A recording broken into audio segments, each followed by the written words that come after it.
protected. Let us rise as one nation and one people for our colors, presented by the Military District of Washington Joint Services Color Guard. And now for our national anthem, here's Emily Watkins of Greensboro, North Carolina. Oh, say, can you see by the dawn's early light what so proudly we hailed at the twilight's last gleaming, whose broad stripes and bright stars through the perilous fight o'er the ramparts we watched were so gallantly streaming, and the rockets' red glare, the bombs bursting in air, gave proof through the night that our flag was still there. Oh, say, does that star-spangled banner yet wave o'er the land of the free and the home of the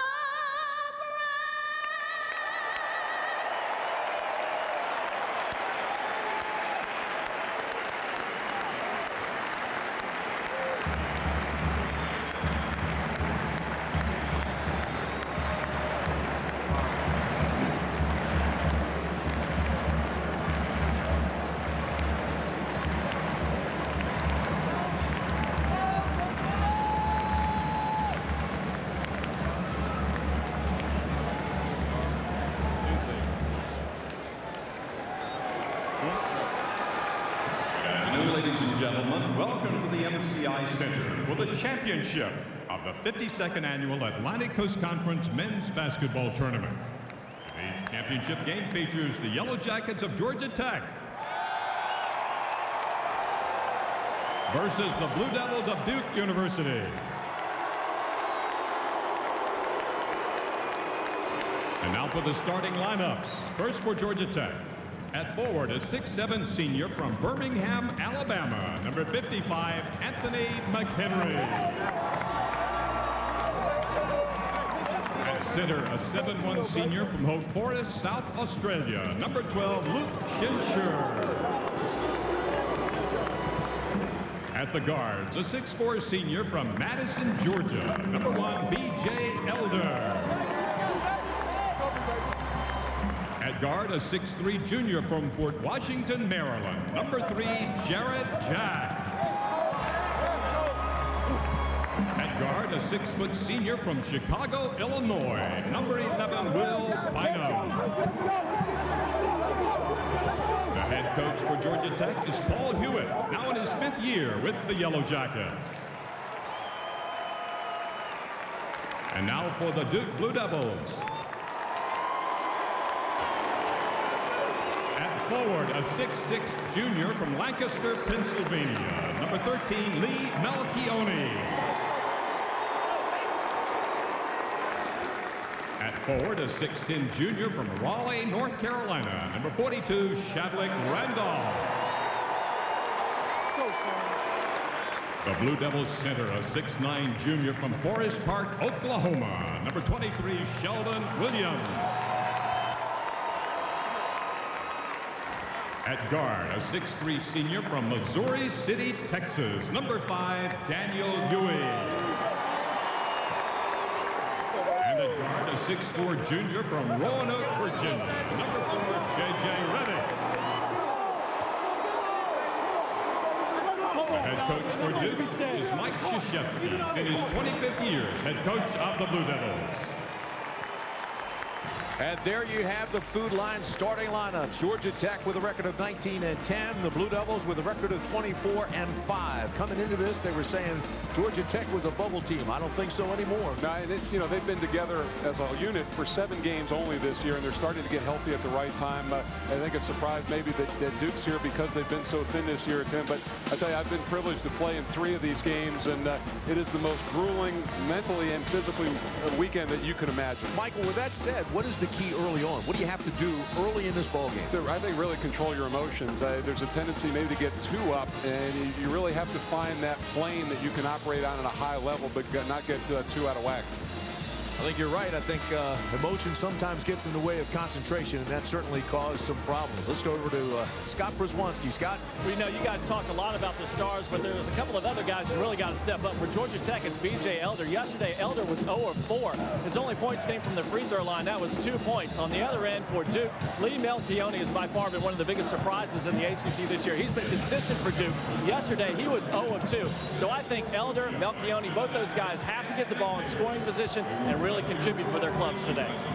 B.J. Elder missed Tech's first 9 games with a hamstring injury. Returned February 8th. Melchione, his dad Gary, was a 2-time team captain and all-ACC performer for the Blue Devils. We're just about set. Larry Rose, Duke Etzel, and Les Jones are the officials. Brian Kersey's our standby official. MCI Center is packed. ACC championship has come to Washington, and we're set to go.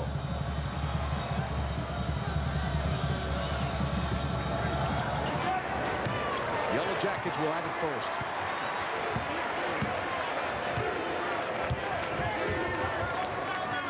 Here's Elder to the baseline. Takes it strong. Melchione with a rebound. Good help side defense that time by Shelden Williams, getting in a good early rhythm with his shot blocking.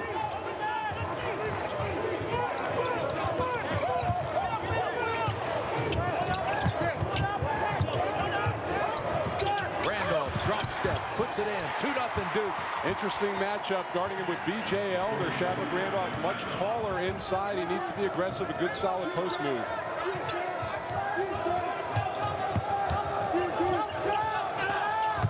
Bynum had the hot hand yesterday. His first shot. Banks it in. Still hot. How about that shot? Put the oven mitts on and slept with him last night. The thing with Bynum, when he hits his first few shots, it usually indicates a big night. It happened yesterday. Redick. He too has a hot hand.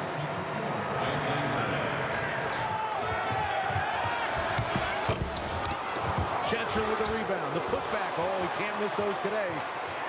And I think it's critical that B.J. Elder knocks a shot down here early to regain some confidence from that semifinal performance.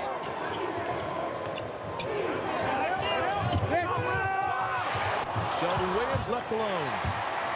Just poor rotation coming down. The double team came across the lane from Schenscher. The guards have to drop down and get in the way of Shelden Williams. 6-2 Blue Devils. Blocked by Williams. Ewing will run.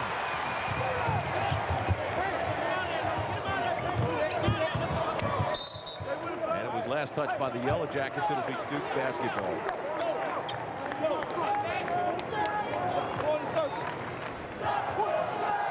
Interesting. Let's keep an eye, Tim, on how the substitution patterns go. Always important in the final day. They played 3 games in 3 days.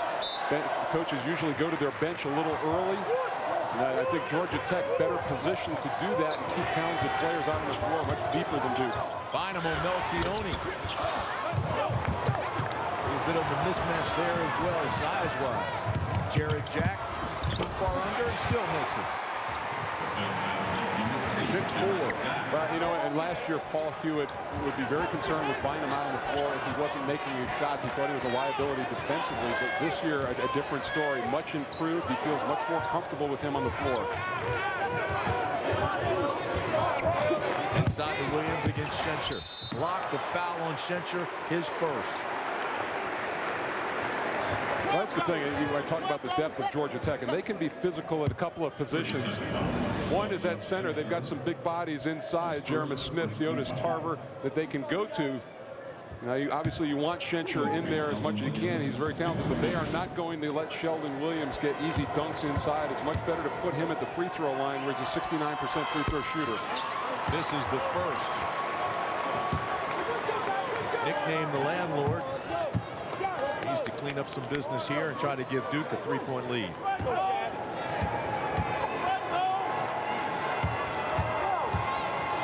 Duke Blue Devils won national titles in '91, '92, and 2001.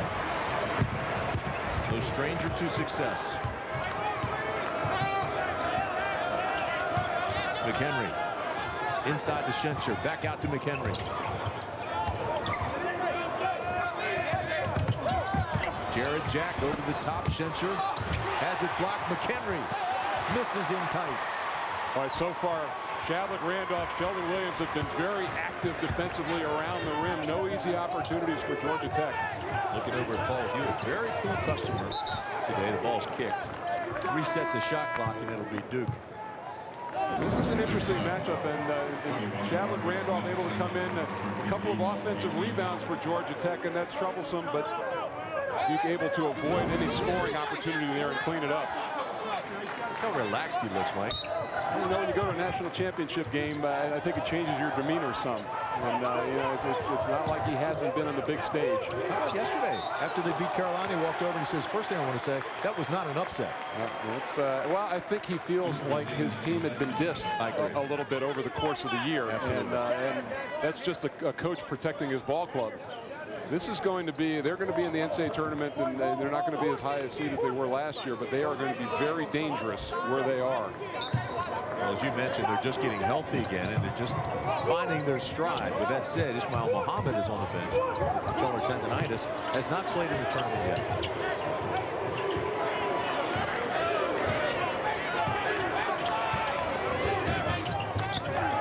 This is Redick, and that's for 3. 2, correction. He was on the line. Yeah, he talked about the first game against Virginia that he was rushing his shot, but yesterday and today already in a much better rhythm.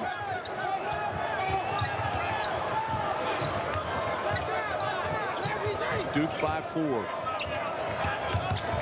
Bynum drives and Elder finds it.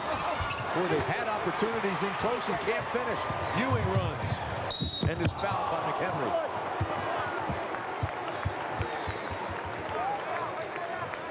Go! 5. Let's take a look at Redick and how he moves without the ball. But we're going to see multiple defenders against him. McHenry now trying to use his length, but he is so good at selling a misdirection and coming out around the opposite way using the screens along the baseline. So Daniel Ewing. There's very much an art to that, Tim. You know, you can run around in the half court, or you can move without the basketball with a purpose. And Redick has gotten much better with moving with a purpose.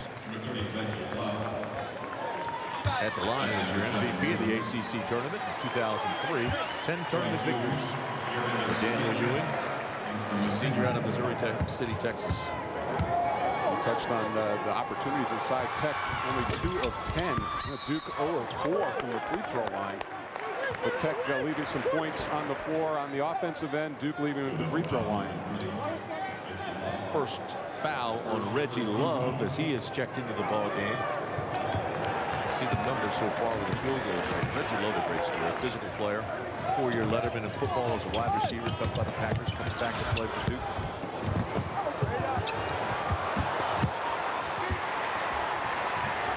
That's actually the Packers training camp. They're high. He's a good player. Yep. And he said after this year, he's going to give football another chance. Good wide receiver. Redick steps through the defenders. This foul will be on Reggie Love again. That's 2 quick ones. 15:44 to play, first half. Let's take a look at these 2 individual performances yesterday. J.J. Redick, 35 points. Bounced back from a 4 for 17 shooting performance against Virginia the night before, but quickly found his rhythm in this game. 7 of 12 from behind the arc. 35 points for him, and then his counterpart Will Bynum in the other semifinal against North Carolina. He too found rhythm early. Got a stroke 5 of 10 from behind the arc. North Carolina really had no answer. Able to get inside and drive as well. Very powerful around the rim, but it was his outside stroke that was really spot on. And Tim, you look at these 2 players that have been 14 30-point games in the ACC this year. Those two have combined for 6 of them. Well, they combined for 70 points yesterday. Redick with 4 points here this afternoon, and Bynum with 2. 8-4 Duke. This is Jack. Elder. Really struggling. Mario West foul is called on Mario West. Well, it's an interesting matchup that Duke is using. They're putting Shavlik Randolph on Luke Schenscher, and they're trying to hide and to save Shelden Williams a little bit, putting him on Jeremy Smith. Nice move by Mike Krzyzewski. Nelson to Redick. Across the timeline. I'm actually surprised that Georgia Tech isn't pressing a little bit more to try to get into Duke's legs, get into their backcourt somewhat. Reset the shot clock. Sean Dickey comes in to see his action, his first action today. Schenscher will get a breather.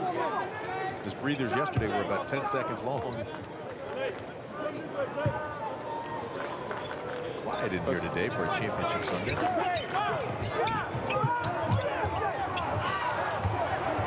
you talk about breathers, with the 3 of them, with Ewing, Williams, and Redick, they're 3 of the top 8 minutes per game in the conference, so they are going to be out on the floor a lot. Into Williams they go. He stumbles and walks. Tried to split the double team and tripped. And that's a big double team to try to go through, and Dickey and Jeremy Smith, 2 wide bodies. Almost have to accept that, Tim. Look where the double team's coming from, and Shavlik Randolph has to be open in the receiver in that instance because the man came off of him. Look, Jarrett Jack is taking it to the hoop today. I'll tell you that. That was not necessarily a good shot, but he is really trying to force the action. Well, he had some success in the regular season against this team. Averaged 19 points in the series. Shot the ball pretty well. Georgia Tech has been playing with great confidence. This is Smith.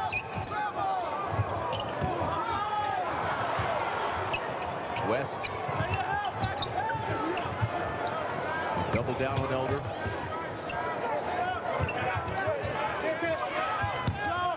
Inside to Dickey with the power move. Taken away by Randolph. Shelden Williams did a nice job of burying Dickey underneath the backboard. He really didn't have much room to get the shot up on the board. And then Duke can really concentrate on the inside thing with this lineup out there for Georgia Tech. There's not a lot of deep firepower out there. Elder, their best outside shooter, and Jack, but the other 3 you don't have to worry about on the perimeter. If you had told me we'd only have 12 points in the first 5 minutes of this ball game, I'd be saying you were crazy. Redick will run ahead to Williams. And Williams will go to the line. Well, Tim, you got 3 things working here.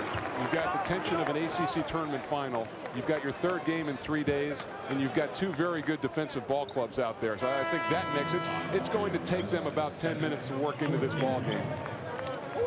Mario West picks up his 2nd personal. 23.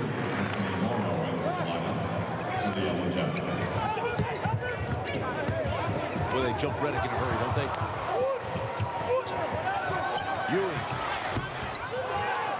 Randolph with the rebound. Yeah, I'd say number 4 was pretty high up on the priority list in the scouting report from Georgia Tech. Randolph misses the dunk. It'll be Georgia Tech basketball. You know, Lee Melchione goes over to him, and you like that aggressiveness. Didn't make the shot, but anytime you can set that tone, I think it's a good idea. I think he just changed the tone of this ball game. Georgia Tech 2 of 15, shooting 13%. And this puts an exclamation point to it.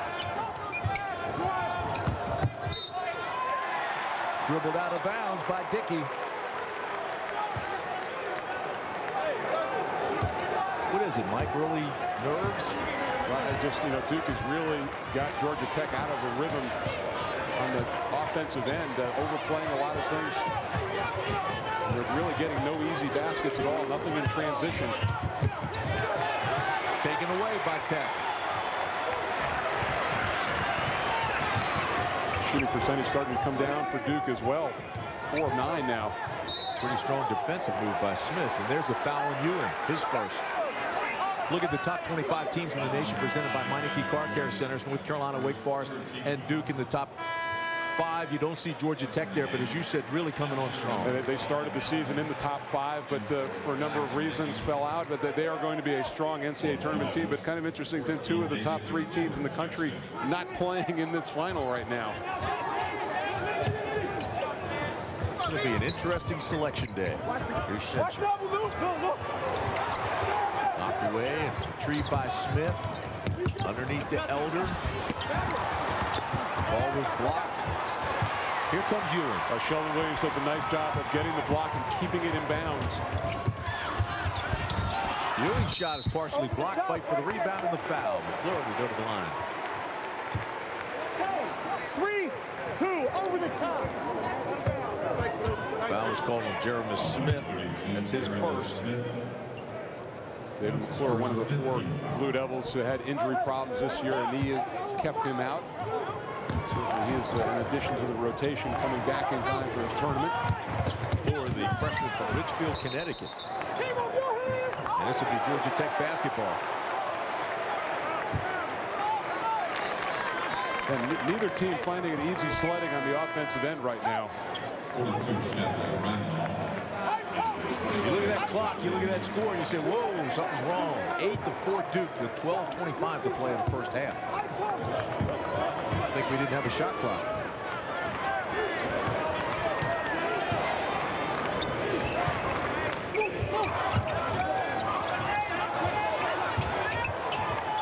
Morrow for 3. Shot is short. McClure comes up with it. And Morrow, one of those players, especially as a freshman in his first ACC tournament final, needing to hit his first couple of shots to get some confidence on the floor. Came up short on that one.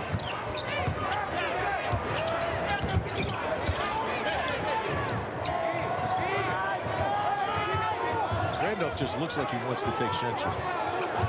Every time he touches it, he's taking it. And Schenscher says, in your face. Well, you know, Luke Schenscher does such a nice job of staying tall and not leaving his feet on any pump fake.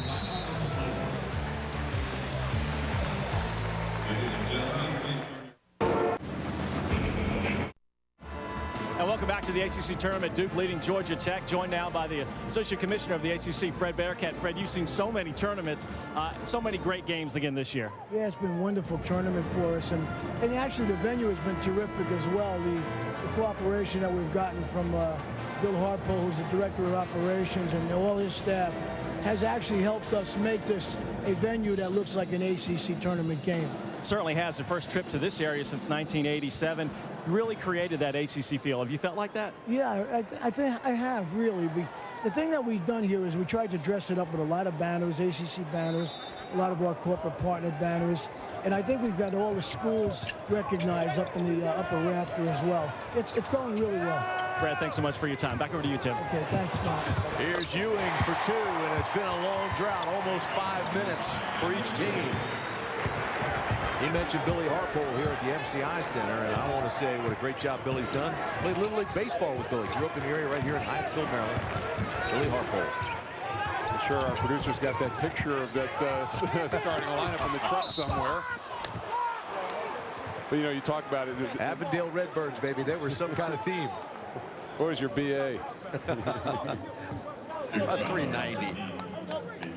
Florida jumping out. Florida won the last regular season game. We talked about it yesterday. It's the only time the seniors have beaten Kentucky in their entire career. That Billy Donovan team, they've got some young players that are playing extremely well toward the end of the season. They are going to be dangerous in the tournament as well. As you look at the numbers on Anthony Morrow, these are critical free throws. I really feel that Georgia Tech has to stay tight here or risk falling behind and never catching up. They've got to get in the ball game. And also big for Morrow. I talked about a freshman going in there. You want to try to find some easy scoring opportunities. And I think that's the team that's going to be able to take control of this game, the ones who can find easy ways to score, because they're both very good defensively. If you can get out in the open court, it's really going to make life a lot easier. McHenry goes out of the ball game. Smith comes back in for Georgia Tech. Morrow goes out as well. Jarrett, Jack, Schenscher, Smith, Elder, and Bynum on the floor right now for the Yellow Jackets. Elder 0 for 5. And here's the pressure that we thought would come, and this token pressure by Bynum, but making Ewing work to bring the ball up the floor. By the way, Paul Hewitt is not sitting on his chair anymore. Starting to feel the pressure of the game and getting into it. Turnover by Duke. Here comes Georgia Tech. Bynum kicks it out to Elder for three. Yes!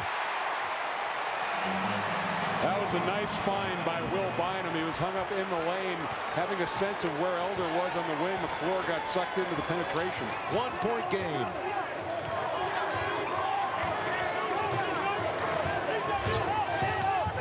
Ewing takes Bynum and banks it in.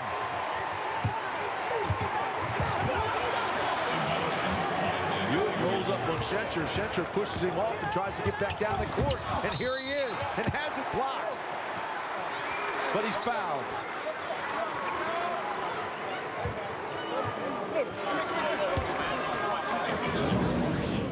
Take a look right here. You'll see Bynum. He's going to get into the lane. Penetration's going to come in. It's going to draw McClure, and that's going to leave B.J. Elder wide open on the outside. This is the respect that Will Bynum gets after scoring 35 points, and he gets his teammate an open look on the wing. Schenscher at the line. Comes up short with his first. He's a 63% free throw shooter.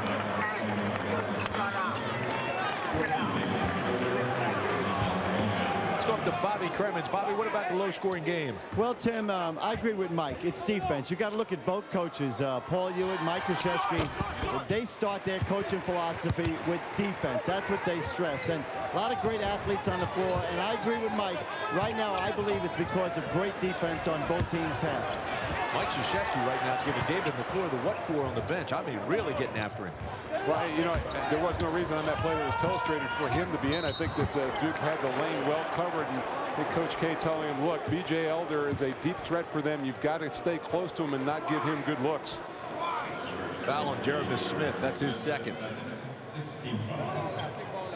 Both teams going to their bench early and quickly. And Tim, I think that illustrates too, there are a lot of times when one of the assistant coaches for Duke would have gone down and talked to McClure, but Coach K, I think, has invested even more of himself this year than in years past, and his team has needed that, and you see it right there, him going down and talking to McClure himself.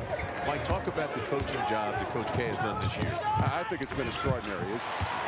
Ewing's been extraordinary here early in this game offensively, but he's had to, this team, I think, more than any other, has needed him more. You know, he's had such great leadership in the past, the Shane Battiers of the world, and he's just really had to take it up to another level, and it's been a great challenge for him. Bynum backpedals back down the court and looks at the Duke bench. Duke by 2.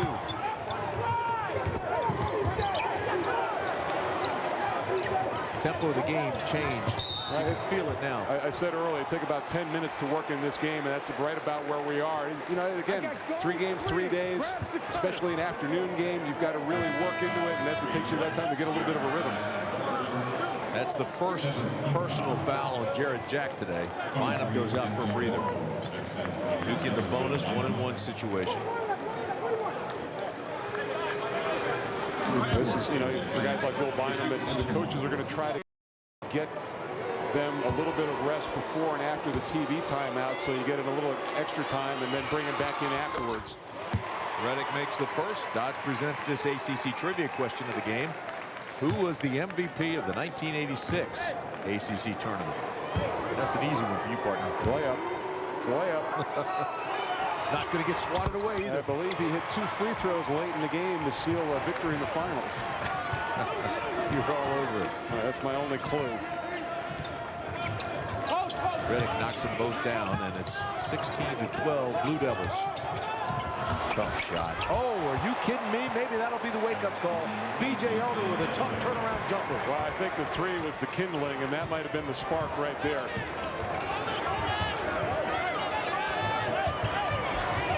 Even the speed of the game has changed. Nelson with a push-off. Offensive. Take a look at this battle inside. DeMarcus Nelson very strong in his own right, trying to fight over the top, but B.J. Elder does a nice job of keeping him on his back, separating a little bit with the fadeaway.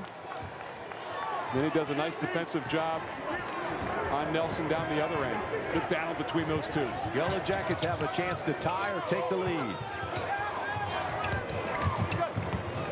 McHenry for three. They will live with Anthony McHenry shooting threes as opposed to B.J. Elder scoring inside.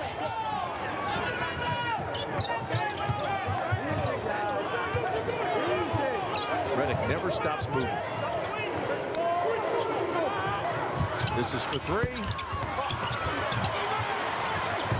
Kick it back out to Redick. Bang!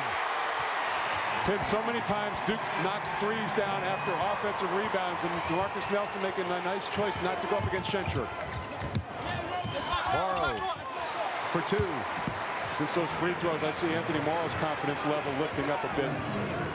Paul Hewitt really gauges him tightly, and if he makes mistakes and misses shots, he doesn't stay out on the floor much, but he's getting some extended minutes. Redick from way outside. Hello! He's got 12 points. Unguardable. Shot was unguardable. 22-16, Blue Devils. Jack to Schenscher, foul on Redick. The thing that gets me, everybody knows what a great shooter he is, but Mike, his range. He shot that from F Street.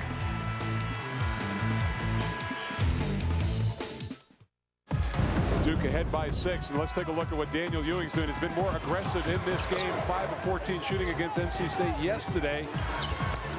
But feeling it here, being much more aggressive, getting to the rim. The 03 tournament MVP, a strong early showing. There's Doug Collins enjoying the games. Sitting next to his daughter-in-law Kim and his grandson. Doug spent some time in this building. And then there's the lineage, Chris, his son. We think he's, including me, going to be a solid head coach in the very near future. Very good basketball mind. Probably drawing plays on his play table when he was 3 years old with his dad. Schenscher goes to the line for Georgia Tech. He is a 63% free throw shooter. And for the second time today, he comes up short with the shot. Got one, fellas, straight in now. Here we go. One. Came into this game hitting 10 of his 17 shots in the tournament, averaging 8 rebounds a game. That time he gets it up and over the rim. Well, they've tried to get him going here early in this first half. He got some touches inside, a couple of his shots blocked, though. Rashawn Dickey comes back in. They like that matchup, Dickey and Williams.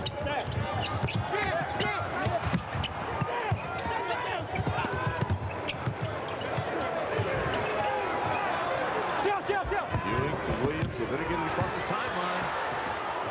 Redick heard the crowd.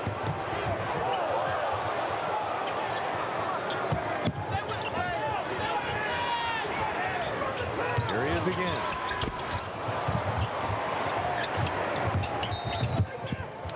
Nelson on the baseline is fouled.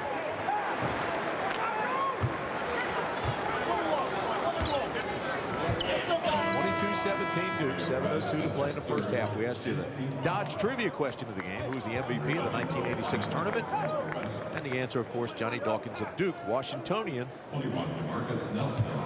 That's amazing. Washington very, very proud of Johnny Dawkins.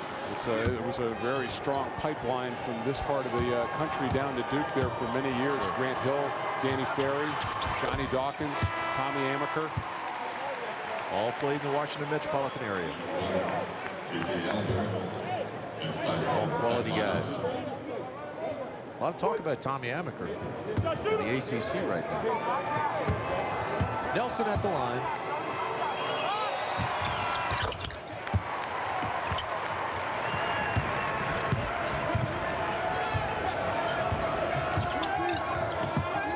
Bynum sets the offense. Duke has really picked up defensively.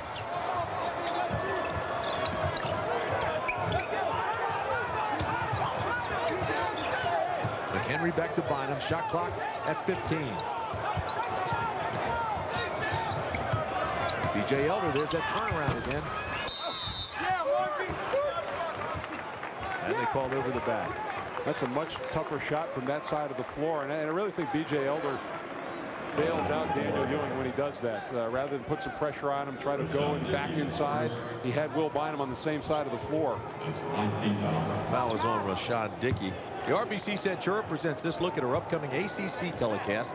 Obviously, we'll be back again. 2006. Can't get rid of us. ACC tournament, Greensboro Coliseum down in Greensboro, North Carolina, March 9th through the 12th. That'll be fun. It's always fun down in Greensboro. Don't speak too fast about getting rid of us. We haven't made it through this broadcast yet. And Nelson makes the first. And I think that guy's absence right there huge in this game. Sean Dockery, another primary ball handler that Duke is going to need against the full court pressure that Georgia Tech's going to throw at them throughout the course of this game. One of the quickest defenders in the conference. Donald's High School All-American. Sean Dockery from Chicago, Illinois. As Nelson gets the second one to drop, and there is Duke's largest lead, 26-17.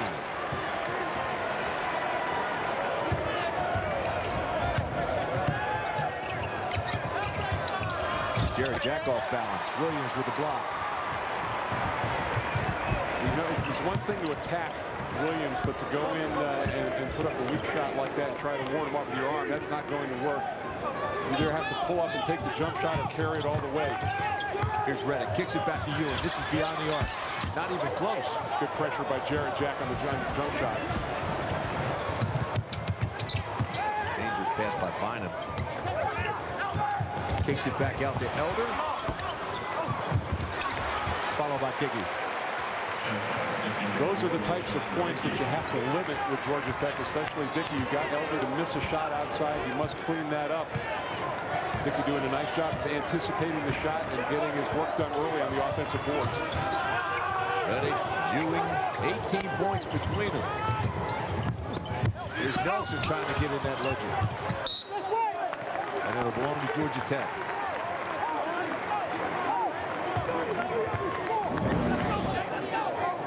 Here's the shot. This one is actually blocked by the rim.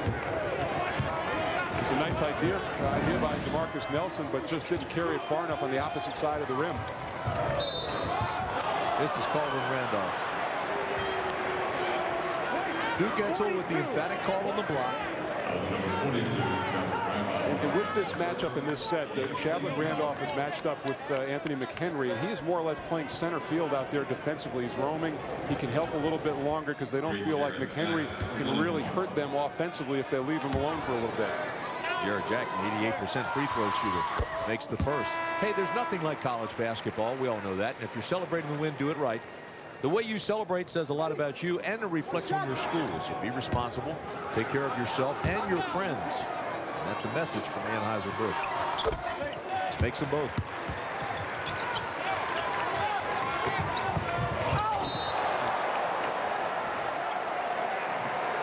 Ewing goes flying out of bounds, and it'll be Georgia Tech basketball. Ewing just lost his balance on the play. And really banged into the table. He comes up limping. You know, and you look at Georgia Tech's pressure, it may not manifest itself now, although they got a turnover, but they're looking to have Duke's legs go at about the 10-minute mark in the second half. Great block by Williams on McHenry. 5 blocks now for Shelden Williams. There's the look, and you like the aggressiveness, but the landlord there to take the rent check.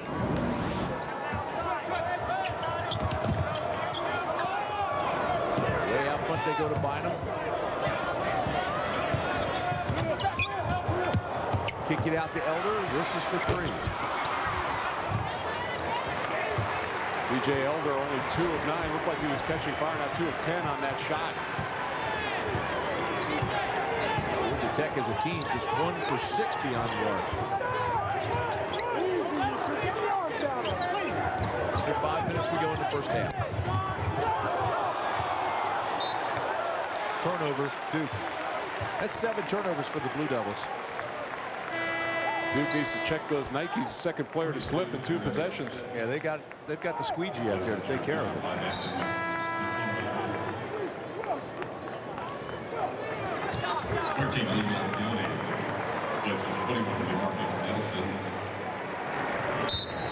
Florida leading Kentucky 25-19 early.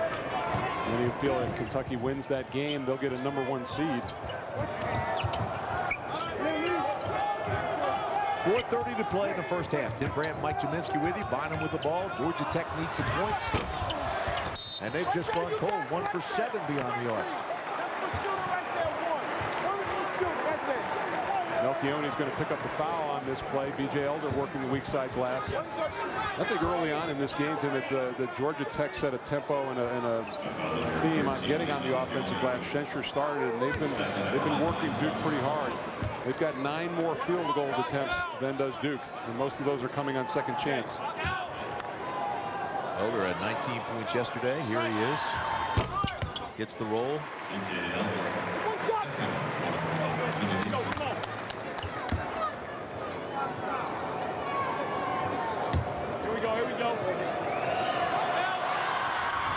Elder gets them both. It's a 3-point game. They double Ewing.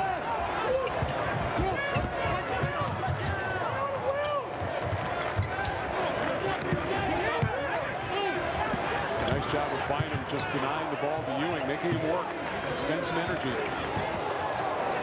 Well, he stepped into the backcourt. Thought so too. Here's Ewing though. Shot clock at 10. Big rebound. Here come the Yellow Jackets.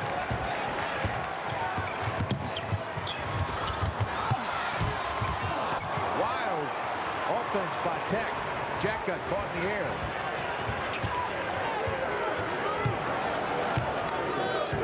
Boy, you hate a trip like that if you're a Yellow Jacket fan. And you could tell that Jarrett Jack really trying to push the tempo on that play when maybe nothing was there. Duke had gotten back defensively. Duke has won 5 of the last 6 tournaments. Last year, Maryland broke the string. Duke trying to jump back in as the champion of the ACC. Tech, last year's runner-up, wants to change that shot clock down to 2. Williams off balance.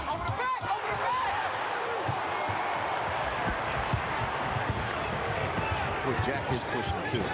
There he is. Dickey, tough shot. 1 and done for Tech the last 3 trips. Nice job by Melchione. Didn't have the initial rebound, was able to tip it to himself.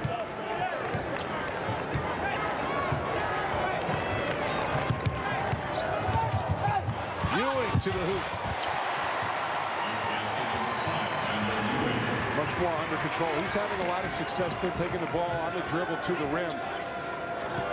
Duke's largest lead was 9. 28-23 with 2:25 to play. Elder. Boy, he got the shot he wanted, Mike. He just went too strong to it.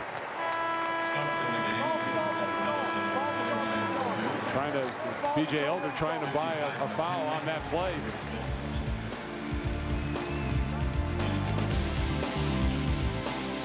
Take it back.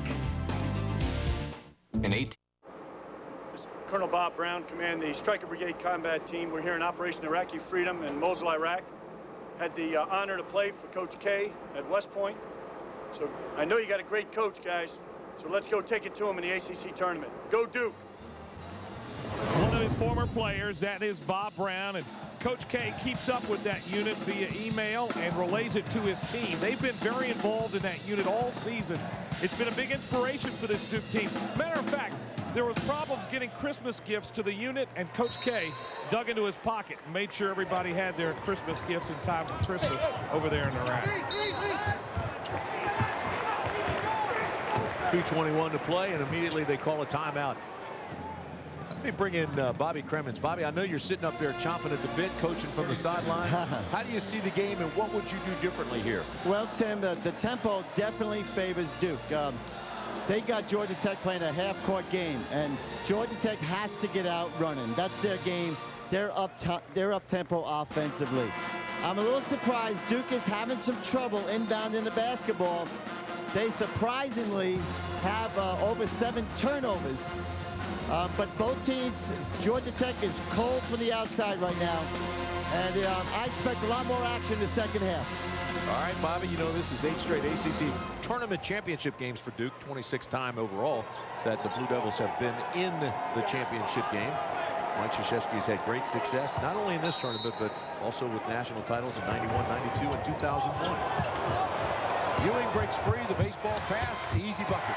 Georgia Tech falling asleep there, nobody back in balance, and but before that, Coach K was just irate, having to burn a timeout, coming out of a timeout on the inbounds play. Tie up, possession arrow belongs to Tech.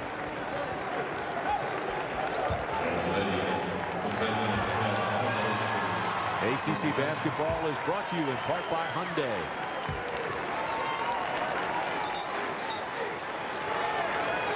So VJ Elder will bring it in. He's got 7 points on the day. Bynum goes out of the ball game, and Anthony Morrow checks back in for Georgia Tech. As the Duke Blue Devils slap the floor, the fans come to their feet. Coach K getting after the crowd a little bit to get them involved. Been a little quiet in the house up to this point. Really has been. It's had a strange feeling this championship Sunday. Jarrett Jack left alone. This is for three. Bang. Jarrett Jack fourth in the conference, 42%. Duke had a 9-point lead. It's down to 4. 1:35 to play in the half.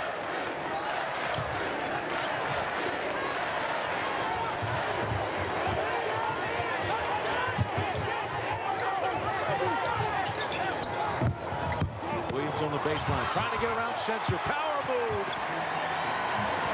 Wow, there was absolutely no room for him to get that shot up. And Schenscher loses it at the other end. DeMarcus Nelson getting extended playing time and making some hustle plays. He and Schenscher getting tangled up briefly. Second time for Schenscher on the floor, getting tangled up. Ian Ewing had some words earlier. Here's Williams again. Taken away by Jarrett Jack. Tech has numbers. Morrow banks it in. That's exactly what Bobby Cremins was alluding to, getting out, scoring easy points, not having to hammer against the half-court defense of Duke.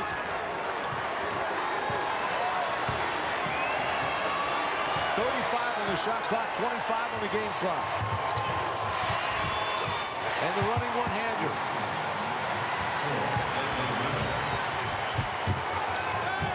Jack. Last touch by Ewing.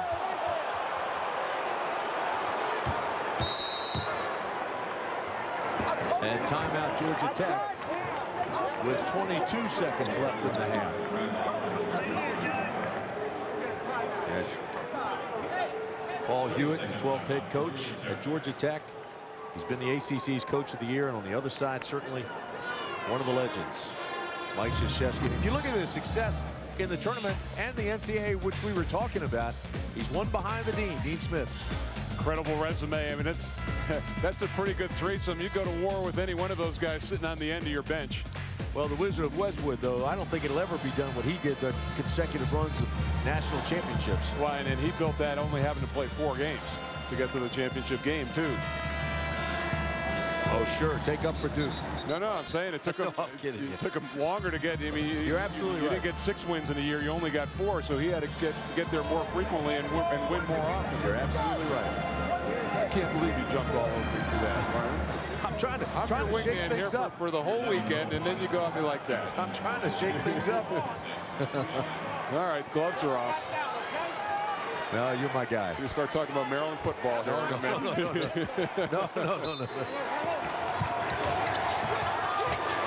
We played so many homecomings, we took our own floats. Here's Bynum and double dribbles.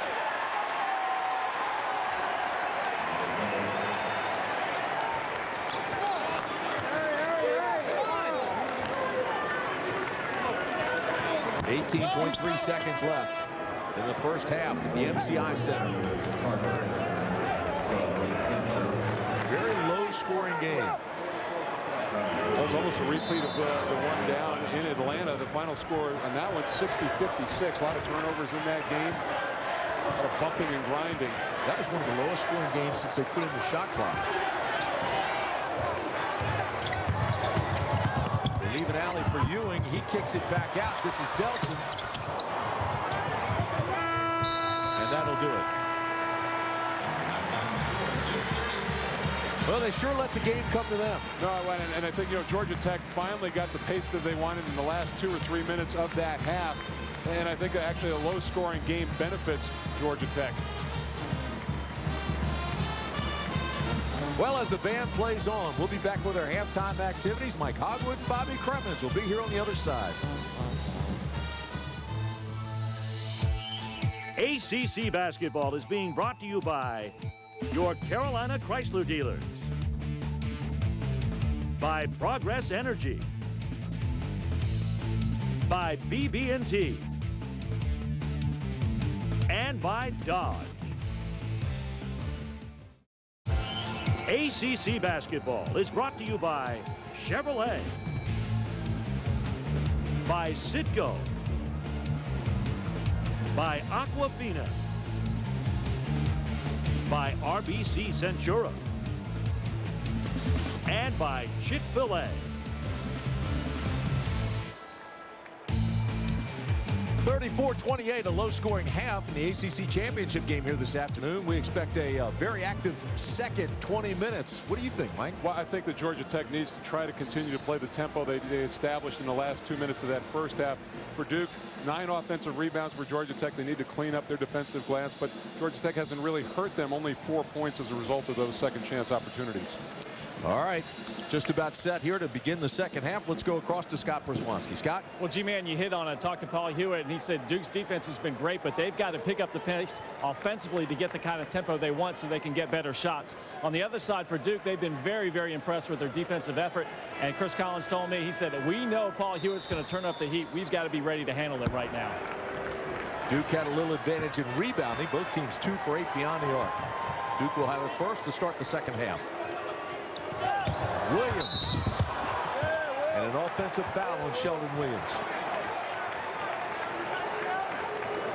Bynum comes up limping. Well, that was nice rotation, too. The 2-man game on the right-hand side, but Bynum anticipating the roll by Shelden Williams gives it up, and that's a big truck to step in front of. Absolutely. That's 2 on Bynum, Mike. Or correction, Williams.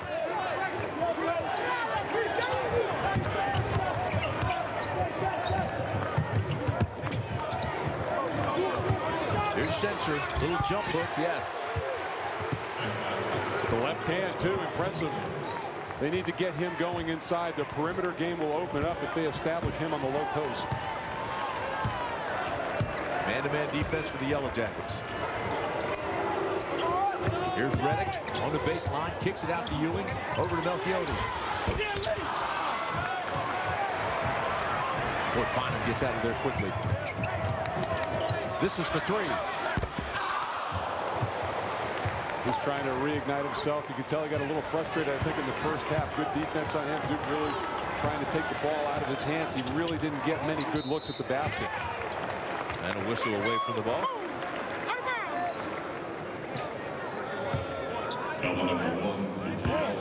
And it's B.J. Elder's personal foul, so that's his first. You're looking for where offense is going to come from with Georgia Tech. They need to get Elder going. He's now 2 of 16 in the last 3 halves. Redick let that thing go, and Mike Krzyzewski kicked the floor. Didn't like the shot selection. Schenscher again. Foul on Elder. So he picks up 2 quick ones. And that was really an unnecessary foul, too, Timmy. I mean, you want to be aggressive, but there are certain things that certain balls you realize you're just not going to come up with, and he burns a foul in that situation. 34-30 Blue Devils. Nice crossover by Ewing. Oh, that was sweet. Really nicely done. I tell you, whenever he's wanted to, he's been able to take the ball off the dribble and get to the front of the rim. Jack tries to answer on the baseline. He's short. And it'll be Yellow Jacket basketball.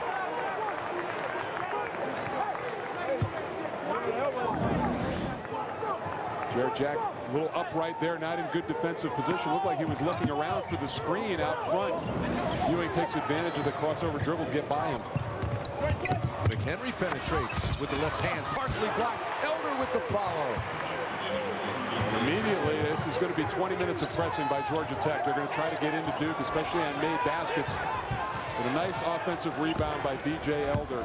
Maybe that's the spark that gets him going.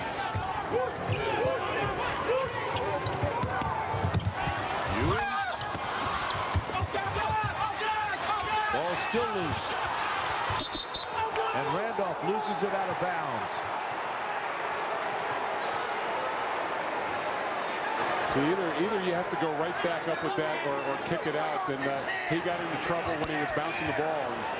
And Schenscher obviously thinks it was a different call.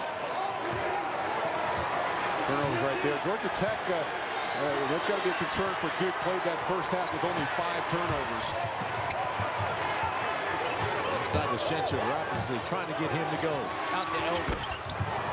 Pulls the string but follows it up. Elder, offensive foul. That's 3 on B.J. Elder. Mario West will come into the ball game. The reason that Elder gets that foul is because he lowered his shoulder on the drive.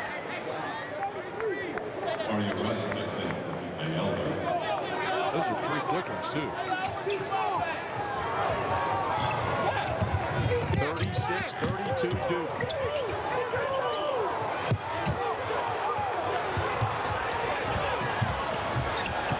Shelden Williams bringing it up.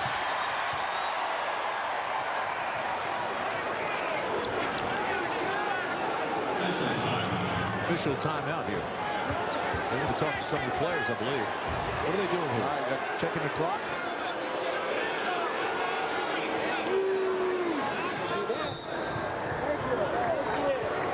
I don't know if it was a timing issue or what they were conferring over. He certainly got it over in time.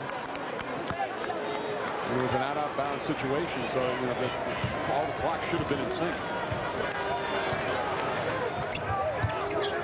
Congratulations to Larry Rose, though. He and Lenny Wirtz now the only 2 officials to referee in 10 or more finals games. Here's Shelden Williams into the paint. Bucket counts and 1. Boy, Shelden Williams, when he can turn to that left shoulder, is so dangerous. Loves to work on that left block. And had very good balance on this. And talk about Schenscher, he doesn't leave his feet often. But Shelden Williams able to create some contact and finish up through it. Nice look.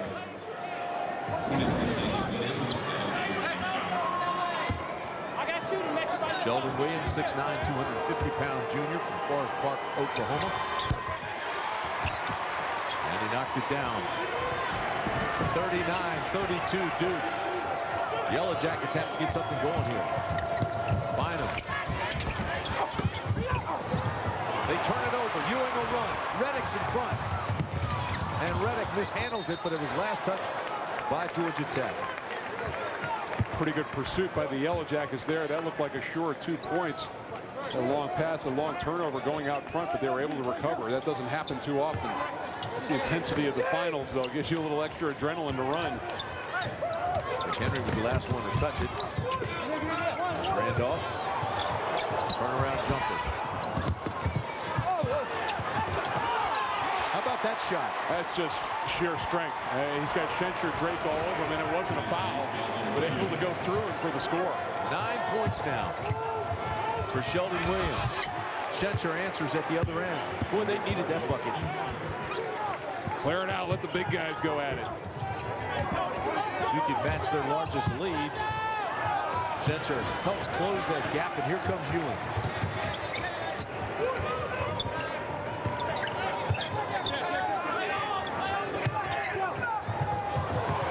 That was the long arm of Schenscher that knocked it loose. Jack came up with it. And the bucket. Now, Tim, Paul Hewitt loves big guards, and he's got some out on the floor right now. And Jarrett Jack, when he gets to that right hand, able to finish against anybody, the chance for a 3-point play. Jarrett Jack with 9 points. Para bailar la bamba.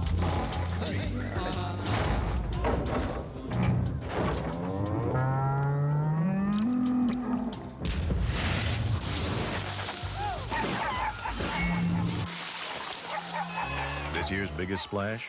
The new char-grilled chicken sandwich from Chick-fil-A. Rebuilt from the wheat bun up, it's our best char-grilled chicken sandwich ever. Both teams trying to concentrate on scoring in the paint.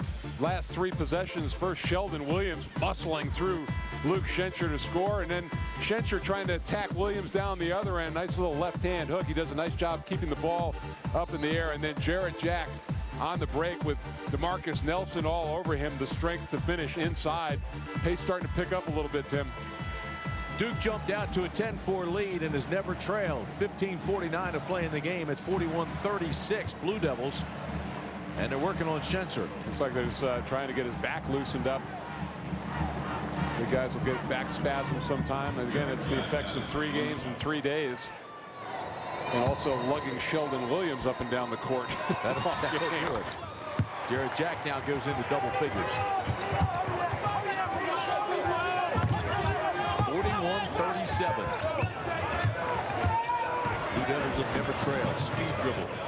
Talk again. The idea behind Georgia Tech's pressure is to get into Duke's legs. It may not manifest itself now, but they're looking to have it come to fruition in the last 5 minutes. Knocked back out. Randolph gets it.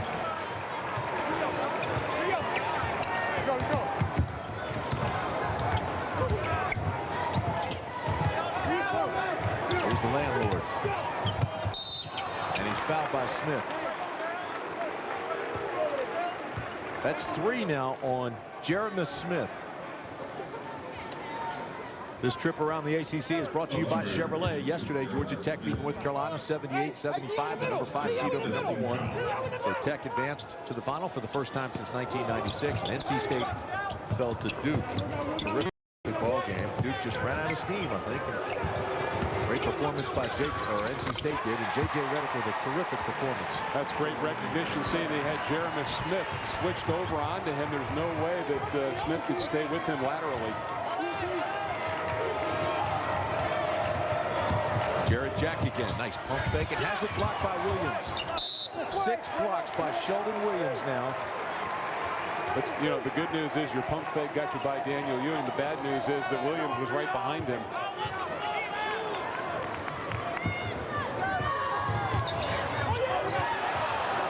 Ewing almost lost it out of bounds. Shelden Williams is fouled. He'll go to the line for 1 more. You know, Williams gets the 3-point opportunity, but that was all Daniel Ewing. Talk about things that he's been asked to do this year which don't come naturally to him. One, be a primary ball handler, the other be a leader, and he stepped up in both departments. Ewing getting by Mario West, and then that dump down. That's what penetration does for you. Mario West assist for Daniel Ewing. Mario West caught a shot to the chops.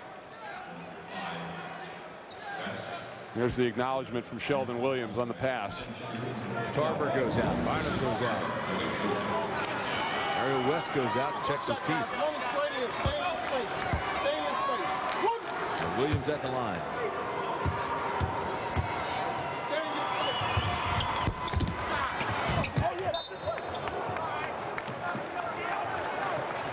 So the big guy's back in the ball game now. Luke Schenscher, they've loosened him up a little bit. He's come back into the ball game, and Georgia Tech needs some points badly. 45-37. Well, the worst thing you can do in that situation is sit on the bench, Tim. And when, once you get it in there, just the best thing is to get him back out on the floor and try to keep it loose. Schenscher. Morrow's been quiet. He's got this shot from beyond the arc. It's short. Once again, it's in the half court. It's been a different deal for Georgia Tech. They've had most of their success when they've been able to get out in the open floor and run a little bit.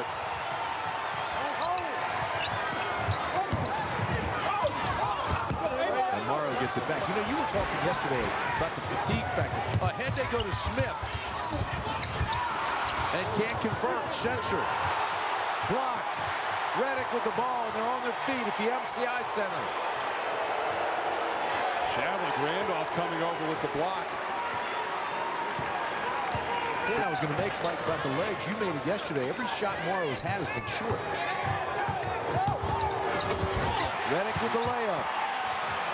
Well, for him, you know, all the upperclassmen have been through this before, and Paul Hewitt has seen enough. He wants a timeout. But for a freshman like Morrow, it's all new. 3 games in 3 days. You haven't done that before, even in limited minutes.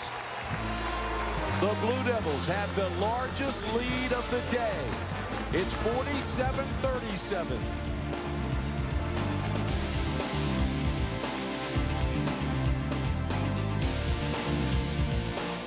All right.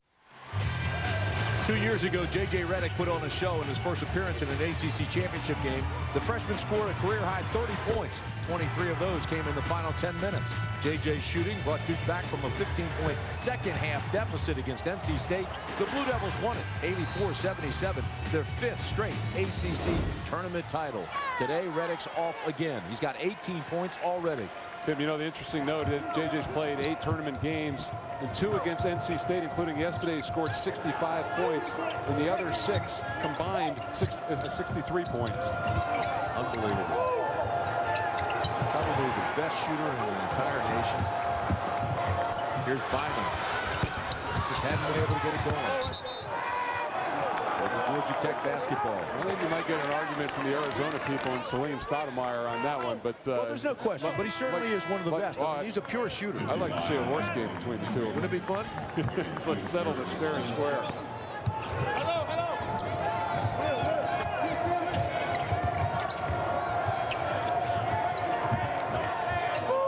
Here's Morrow. Shot clock has not really been a factor. Bynum again.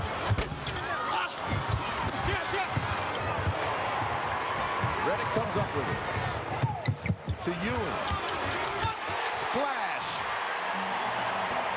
Right now, just too many guns for Duke. Will Bynum needs to find his stroke. Duke is just taking over and taking control. This was a well-run break by J.J. Redick.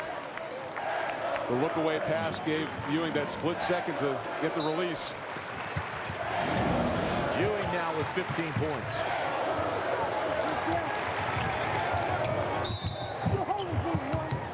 And a whistle away from the ball. Let's see what's happening, Tim. You know, I talk about Georgia Tech getting out and running in transition. Well, you have to get stops and rebounds down the other end, and then shooting percentage sneaking up for Duke. They're at 49% for the game.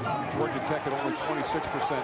It's tough to push tempo when you're taking the ball out of the basket. Good point. Marcus Nelson picks up his 3rd personal.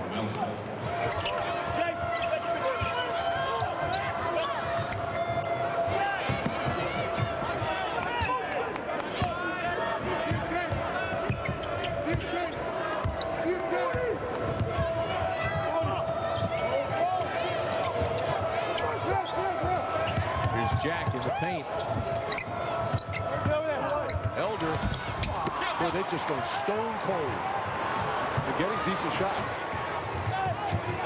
You know, a coach can get you shots. Players have to make shots.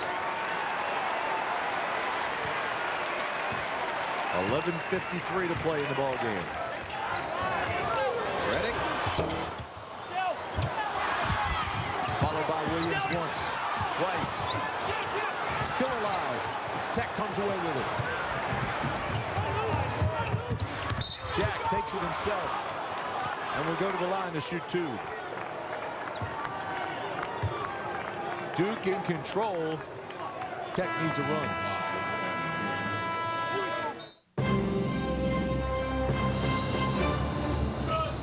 Are you ready? I got a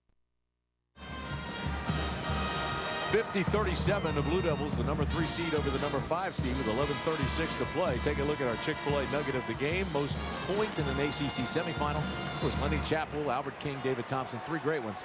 And then here come Will Bynum and J.J. Redick from yesterday, both with 35 points. Played against Albert King in the final of the tournament that year, and one of the, I think, there were only 2 players in the history of the tournament that were named MVP in the losing efforts, and Albert was that year. He had a magnificent tournament. Bobby, what do you think? Well, I was going to ask Mike, at what juncture does he think Duke will go to a delay game? I know we're a long way away from that, but Mike Krzyzewski has a tendency not to relinquish a lead, and at some juncture he will pull it out and go to that Duke delay game. I would guess around, you know, if this continues to escalate, maybe around the 8-minute mark. I got you. I'll be looking for it. Jack makes them both. And it's an 11-point lead. So Yellow Jackets have cut into it a little bit. We'll see what happens here. 11.5 to play.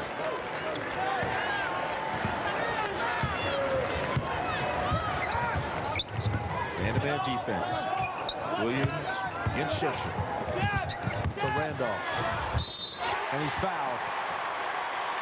Cannot stop the big guys underneath.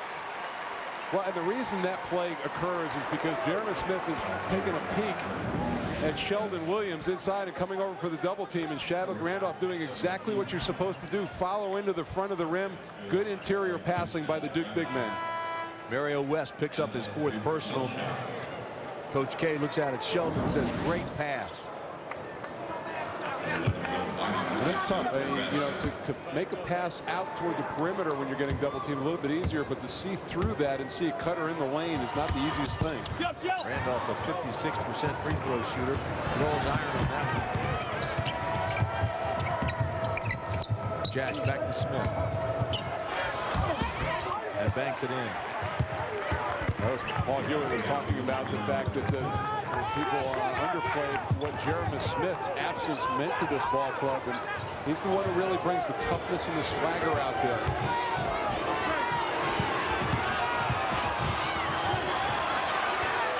AJ Redick doing his best Curly Neal imitation on that play. He's some kind of player, isn't he? And that's the thing. I think his ball handling and his ability to drive the basketball have really complemented his jump shot. Here's Ewing for 3. And Shelden Williams with a push. So that's 3 on Shelden Williams, and we still have 10:30 to play. That becomes a factor. That's the one thing going into the year that absolutely had to happen. Shelden Williams playing extended minutes on the floor without getting into foul trouble, and he's been able to do that for the most part. Georgia Tech fans sense a little run now. They're getting into it. And a turnover by Bynum, who really has not gotten anything going today. He might have spent everything yesterday, just exhausted today, but he can't shoot. He's had several turnovers. After a 35-point effort, Bynum with just 4 points.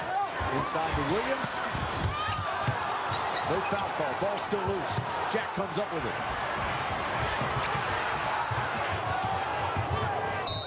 And Jack is fouled by Ewing.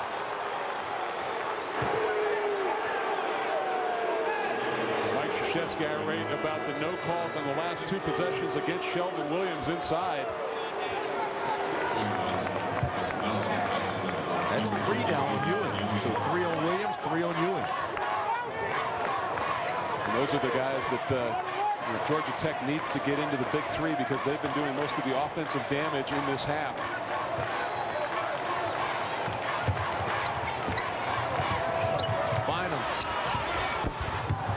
Short again. You know, Tim, he's not one of those guys who can shoot himself into a game. He needs to get that quick start. Will Bynum. And Jack is hurt. Jack is hurt. He took the 3 and came down badly.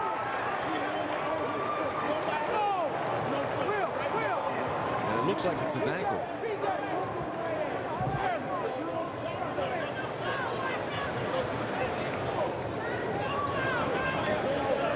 Paul Hewitt's furious. He thought he got fouled, and that led to the injury.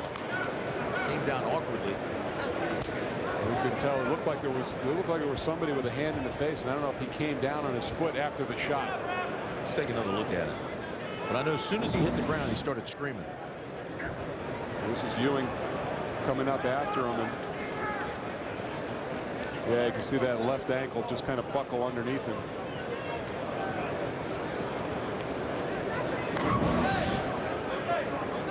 So a hush comes over the crowd here at the MCI Center. Yellow Jackets trying to climb back into this, but this does not look good. Jarrett Jack. They're going to call some people over, I think, to help him off. 12 points. He is the leading scorer for the Yellow Jackets today. On 3 for 9 shooting, 1 for 2 beyond the arc, 5 for 5 at the line, 4 rebounds, 1 assist. And he's up and he'll walk off. It's good news that he can put as much weight on it as he can. Normally, if it's really bad, you don't even want to think about walking off on it. Meanwhile, at the other end, they're cleaning the elbow and getting the blood off the elbow of Shelden Williams.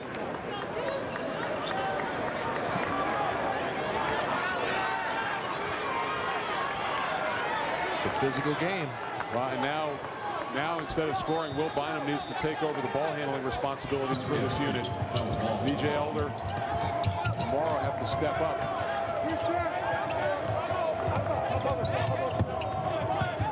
Here's Elder. Last touch by Redick. Almost looked like the pass was intended for Redick. It surprised him. That's going to say, they spoke a little quickly. It looks like McHenry is now going to be handling the point, and he has played. He came to Georgia Tech actually as a point guard. Elder brings it in. Time now becoming a factor. 9.5 to play. Still an 11-point Duke lead.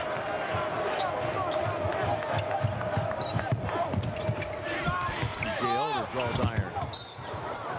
Schenscher knocks it out of bounds. It'll be Duke basketball. So they're now down to 25% shooting on the game.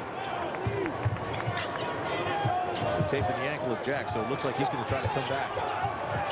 And he's the one we talked about tempo, and he's the one who really forces the tempo. Timeout Duke. See, that was not Daniel Ewing's fault.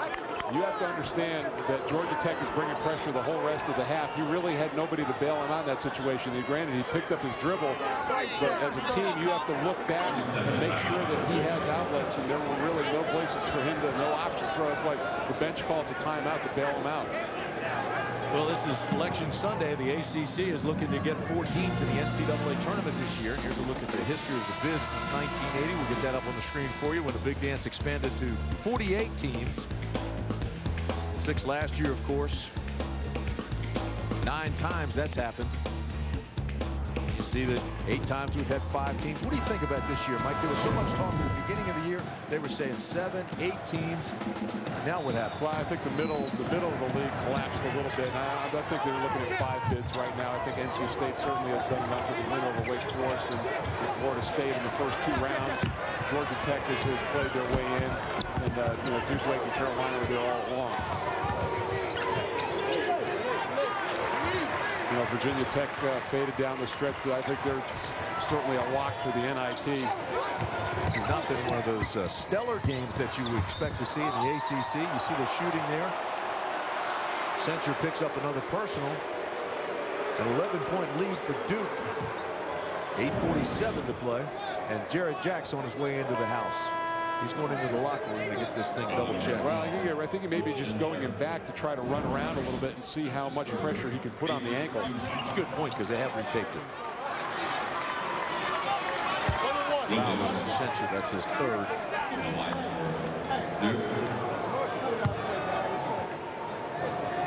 6'9", 250 pounds, a junior.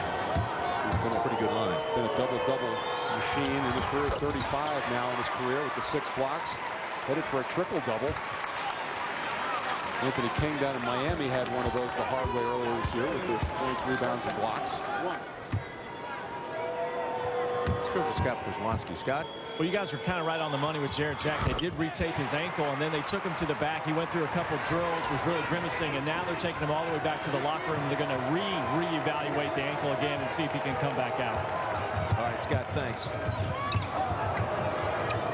Bynum off balance, saves his dribble, gets it back outside, and here's Bynum to reset. 20 on the shot clock.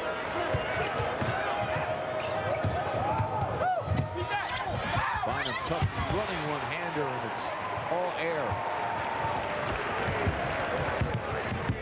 Frustration now on Paul Hewitt's face. Well, Bobby Cremins was asking about when they're going to the delay game, and maybe right now. Start to melt the clock, shorten the game. Blue Devils in control.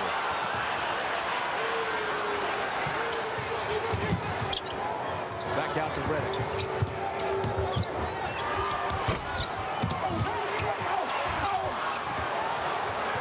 The Blue Jackets. Bad decision by Nelson. Should have pulled it out and recycled. Yellow Jackets had numbers.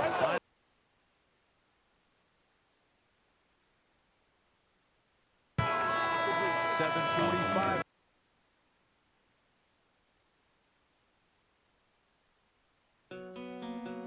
At Progress Energy, we know that people depend on power. Businesses depend on power. Cities and towns depend on power, which is why we've made power more reliable and why we're improving storm response and customer service, making sure everything goes on as usual. Meetings, the big game, even late-night trips to the fridge. The relentless pursuit of excellence, it's what we're all about. Progress Energy. People, performance, excellence. Right.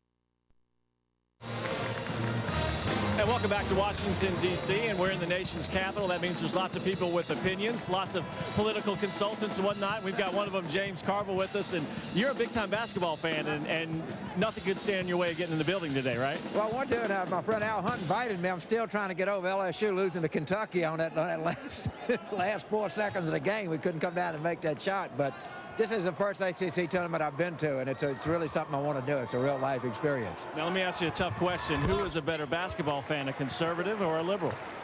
I don't know. I never thought of it as an ideological sport. I like basketball. I like college basketball, and the ACC is the best of a great sport. And it's just a lot of fun being here.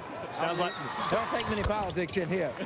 Sounds good, guys. Over to you. Although that was a very political answer. We need to get equal time for Mary Madeline. I'm with you there, partner. Here's Ewing. 54-43 Duke. 7:30 to play. Yellow Jackets need a run and need it badly, but they better make some stops first because Redick is fouled here. That's a tough cover for Anthony McHenry. He can guard at a number of different positions, but off the dribble for Redick. And Jarrett Jack coming back into the game. Boy, that's great to see, though. You want to see him stay in the championship game, and you want that ankle to be healthy for the NCAA tournament. West goes out. McHenry goes out. And back into the ball game comes Jarrett Jack and Jeremy Smith. You know, I was talking with the Duke coaching staff before the game, and the one word they used to describe Jarrett Jack was warrior. And he's showing that right now. Let's see if this gives his ball club a little emotional lift. Redick at the line is a 93% free throw shooter, number 2 in the league behind Chris McCray. Thank you. Good shot. Stay in your place. Ready? 18 of 20 second half points from the big 3 of Duke. Now, if I'm Duke now, I may put a little pressure on Jarrett Jack to test that ankle out, see how it is. Anytime you get Redick, Ewing, and Shelden Williams scoring like that, Duke's in good shape.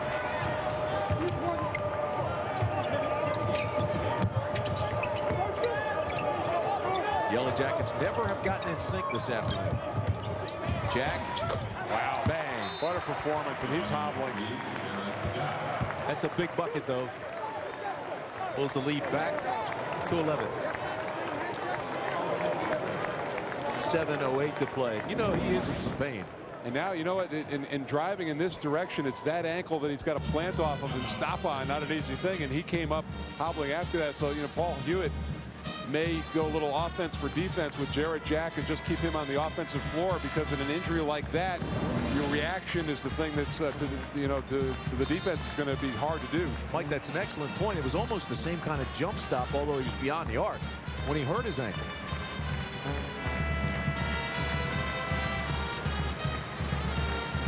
Florida still leads Kentucky 54-46. That game in the second half.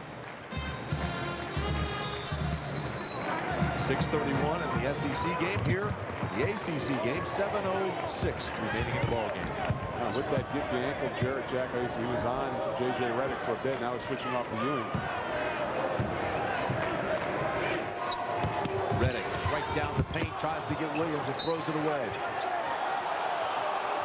Oh, you've got to be kidding me. I don't think that ball was touched, was it? Oh, Hewitt can't believe it. It looked like it went through everybody's arms.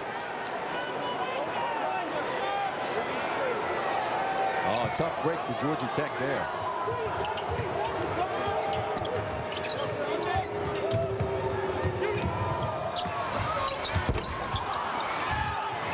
Randolph keeps it alive. Back out to Ewing. They reset. Chadwick Randolph has done a nice job. 9 rebounds now on the game. 4 points, some charges taken, and some blocks. Solid contribution. Shot clock down to 14. Down to 10. Ewing on the baseline. Pass underneath. Ball still loose. And it's going to belong to Duke again.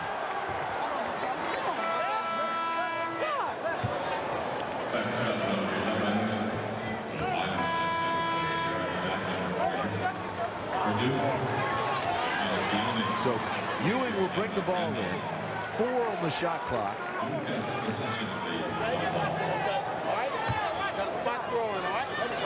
Look for Redick, but then they also have Daniel Ewing stepping back in on the pass.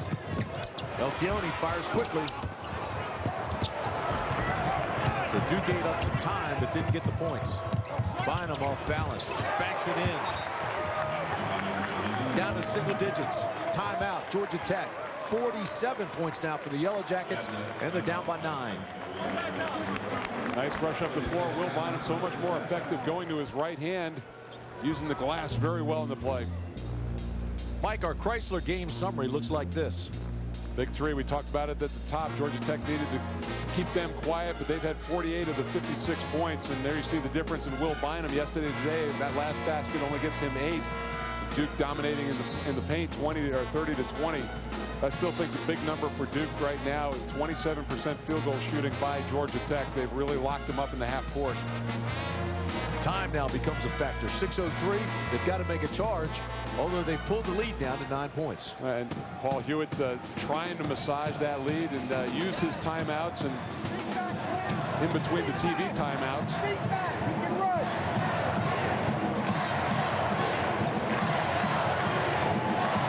Crowd trying to get behind Georgia Tech. Seeing the top of the screen there, the Georgia Tech fans trying to bring to life. Mike's absolutely right. They're on their feet. McHenry on Williams. Schenscher on Randolph. West on Ewing.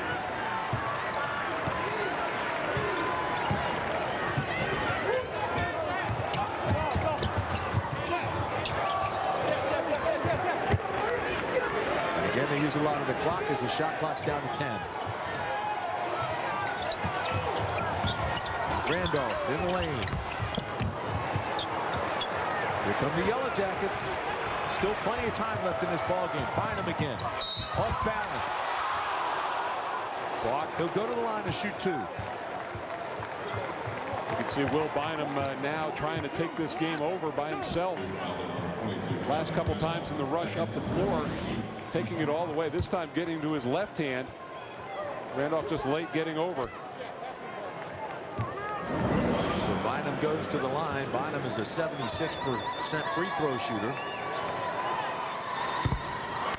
ACC basketball is brought to you in part by your local Toyota dealers. Got to make your free throws in a championship game. That was a big advantage in the series for Duke in the regular season, outscoring Georgia Tech by 19 in the 2 games at the line. Yellow Jackets 14 for 17 today.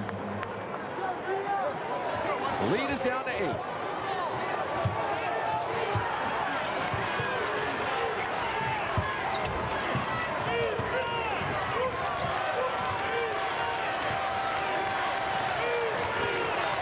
Every possession now is critical. They jump Redick. His shot is short. Yellow Jackets have it. Here comes Jack. This is beyond the arc. Bang! It's an 8-0 run for the Yellow Jackets. And what a performance by Jarrett Jack.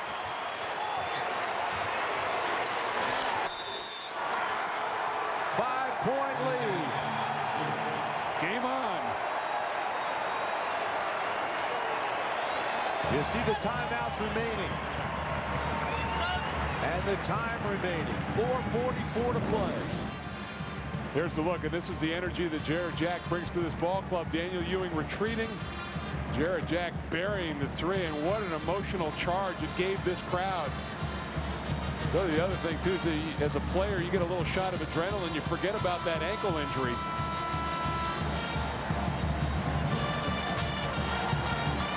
Yes, sir. You're right. Game on.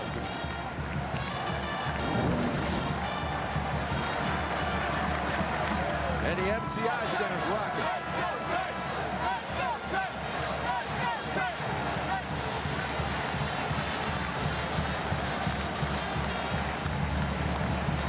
Well, they've had to massage it to this point, Tim, at Georgia Tech. Only one timeout left and 4:44 left in the game.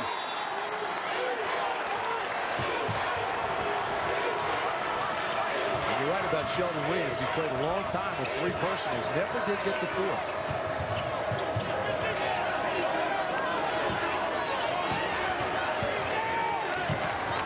He's a smart player. Here's Ewing, offensive foul. And who is it that steps in? Jarrett Jack.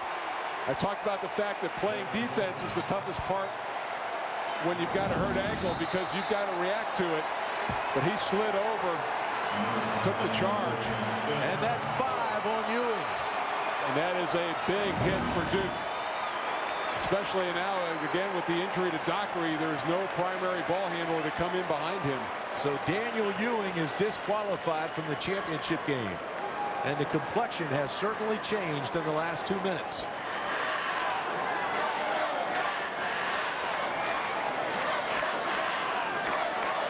Terrific afternoon for Ewing. And the 6'3", 185-pound senior from Texas now will watch the rest of the game.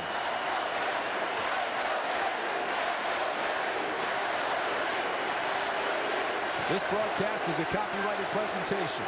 Any use of it without the express permission of Raycom, Jefferson Pilot Sports, and the ACC is prohibited. Tim Brandt and Mike Juminski with you at the MCI Center. Bobby Cremins and Mike Hogwood standing by.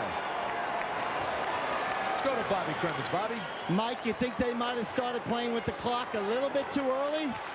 Well, you know, as I talked about, it was a 13-point lead, I think, at that point, and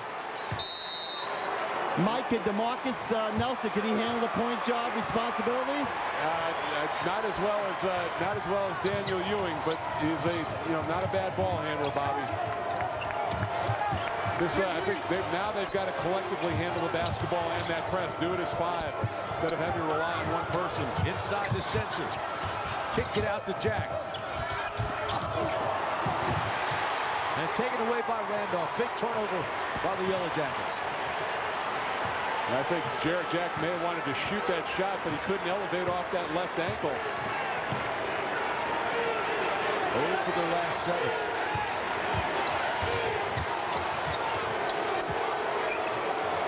Here's your answer. That ball was halfway down.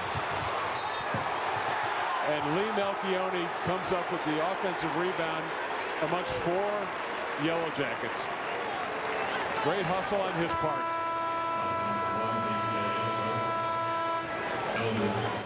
For over half a century, Kiowa.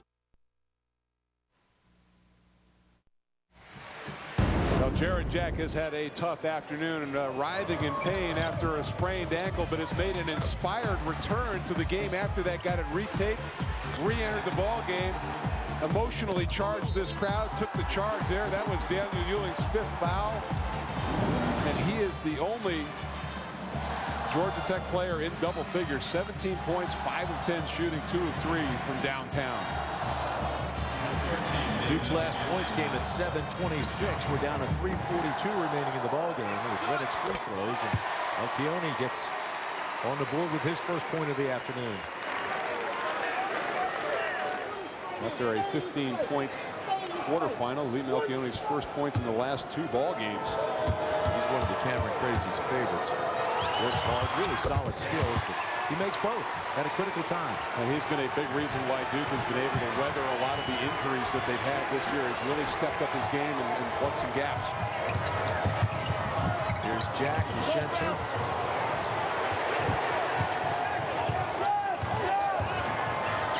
Jack banks it in.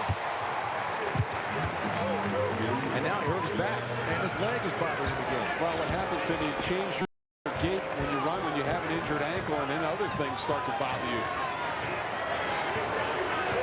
holding his back. Ooh, dangerous pass and a foul on Jack. That's 2 now on Jarrett Jack.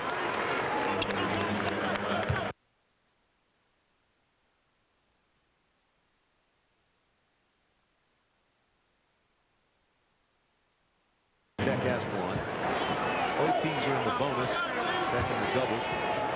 And a possession arrow belongs to Georgia Tech. That's a similar situation as to yesterday with North Carolina. Georgia Tech did not have timeouts going down the stretch. But Paul Hewitt has a veteran ball club out there, and he's able to communicate with his guards and got everything on the floor just as he wanted to. So Melchione makes 3 of the last 4. And it's 59-53 Duke.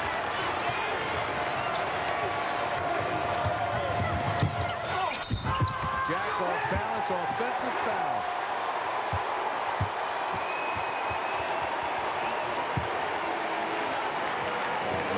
They love to run that 2-man game with Schenscher out in the wing, and Shavlik Randolph did a nice job anticipating and getting over in position. And a foul on Elder. 5 on him. So BJ now is disqualified. BJ Elder, 3 of 16 from the field, 9 points today, 1 of 5 beyond the arc. Here's the foul trouble, Michael. You've got one of your primary scorers. He has struggled today, but certainly you'd rather have him in there and hopefully catch a fire in the last 2 minutes and 50 seconds. I think Duke might have encountered a bigger loss with Ewing going out of the ball game going down the stretch. The other side, Ewing already out of the game. Williams has had those 3 for a long time. Nelson with 3 as well. B.J. Elder, 3 of 16 in this game today.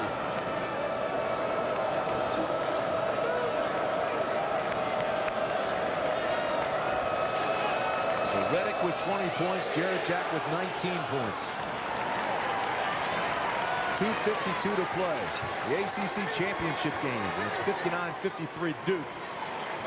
And Redick trying to add to those. You know, you assume 2 makes, but it's still a 3-possession game with a lot of time left.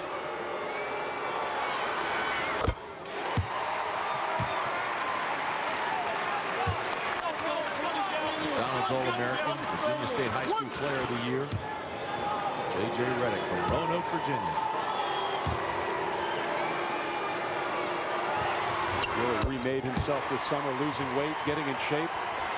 8 40-minute efforts during the course of the season and headed toward another one here today. Bynum. The bucket counts. He'll go to the line for 1 more. Score the bucket. White, 42. Well, despite some charges called, you like the aggressiveness of Georgia Tech. It's still trying to take it to the rim and make some 3-point plays the old-fashioned way. Foul on Shavlik Randolph. Sheldon Williams has to do a better job of playing that screen roll. Will Bynum able to split him right there and get to the lane quickly. 6-point game.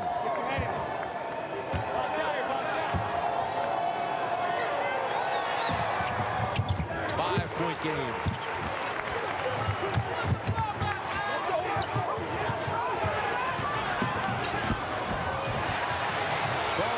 Tech has it. DeMarcus Nelson dribbled himself into a turnover on that play. Bynum. Blocked. Shavlik Randolph from behind.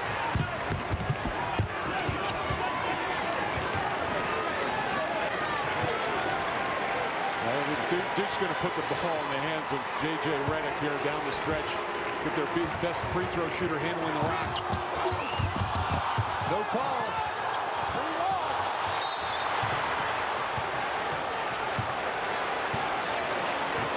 Whistle blows. Who they call it on? Marcus Nelson, I think. And that's 4 on Nelson.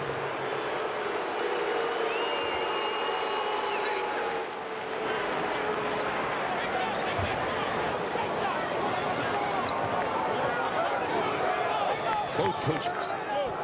Nobody's happy with the calls right now. Both coaches incredulous right now.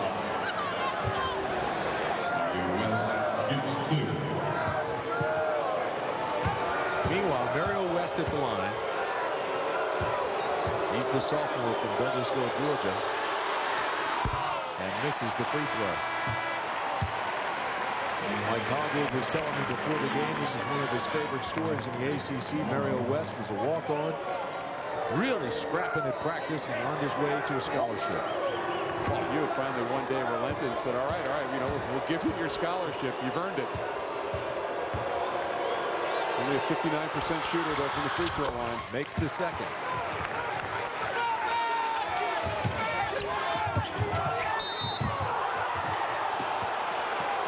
And the foul is called on Bynum.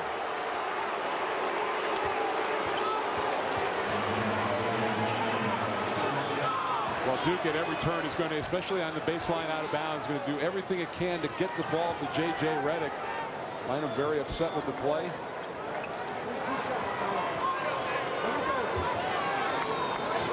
If possible, a quiet 22 points to this point for Redick. Oh, absolutely no question about that. Especially coming on the heels of yesterday's game. We got two. Relax. Anything but quiet. These are the ones you can almost just put on the board. He is money from the line. Such a smooth, soft stroke. West goes out. McHenry goes out for Georgia Tech. And Morrow comes back in along with Okay, guys, we got Smith. one. Straight in now. Straight in.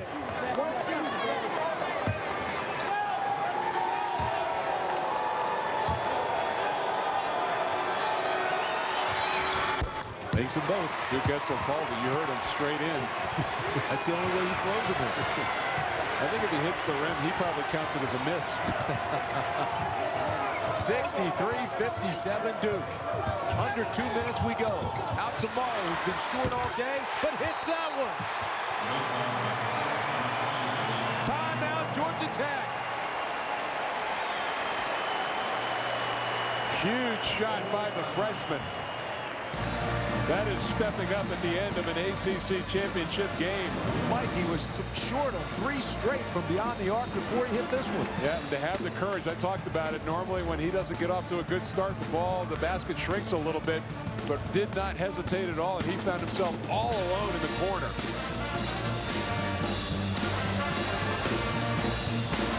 They're still alive. Well, you don't have to resort to prayer quite yet. It's a 3-point ball game and almost 2 minutes to go. Don't bring the big fella in too early if you don't have to. There is some emotion.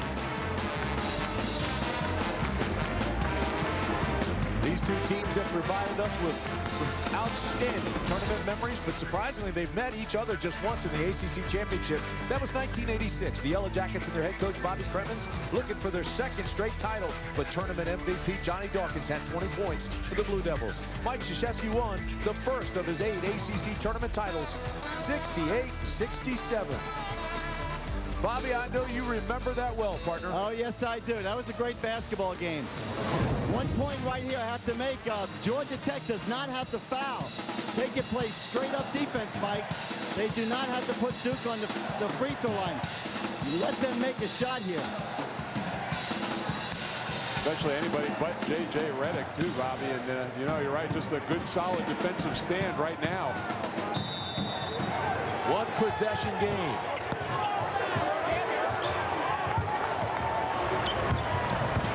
Two freshmen are going to factor heavily in this outcome, and DeMarcus Nelson and Anthony Morrow.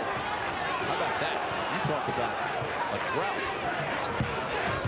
And Schenscher fouls Williams.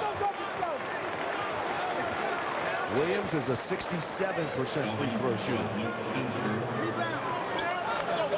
But I agree with you. I thought they were going to go after the freshman, foul Nelson. He's only a 53% guy. With him, Shavik Randolph also not a bad option at 57 if you're Georgia Tech.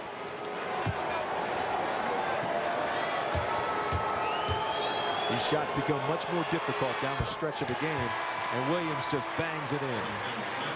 Now, Paul Hewitt going offense for defense. Morrow will be in on the offensive end of the floor. Mario West will handle the defensive responsibilities. 1:39 left in the game.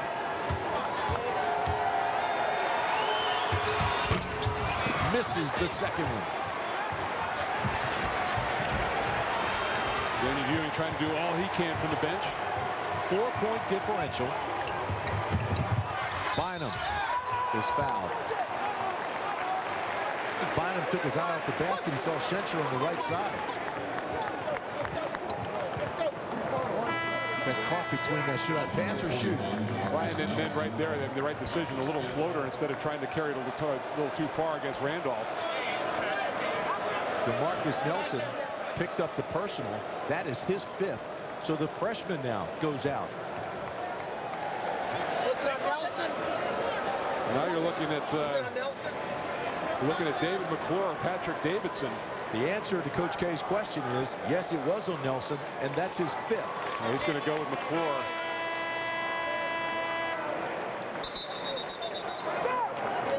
So McClure will check in, and David McClure is a 6'6" freshman from Ridgefield, Connecticut. It's starting to look like a similar situation to what happened up at College Park.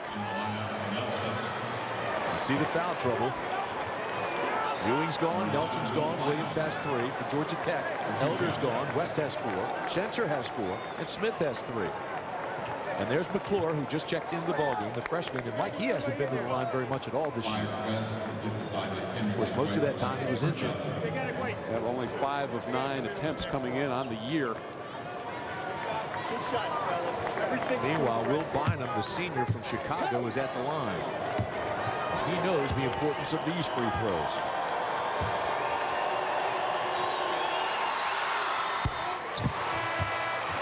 Three-point game. Well, that's a nice job by Bynum. He's struggled to this point, 13 points with 4 of 13 shooting, and has not hit a 3. But to put that behind him and knock these down, what a senior does for you. Makes them both. 64-62 Duke.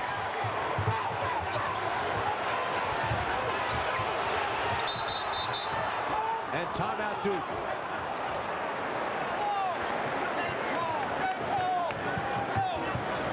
Both coaches working efficiency. This is a time, Tim, where you don't have a lot of primary ball handlers out there, and handling the press becomes that much more difficult. You really got to do it as a team.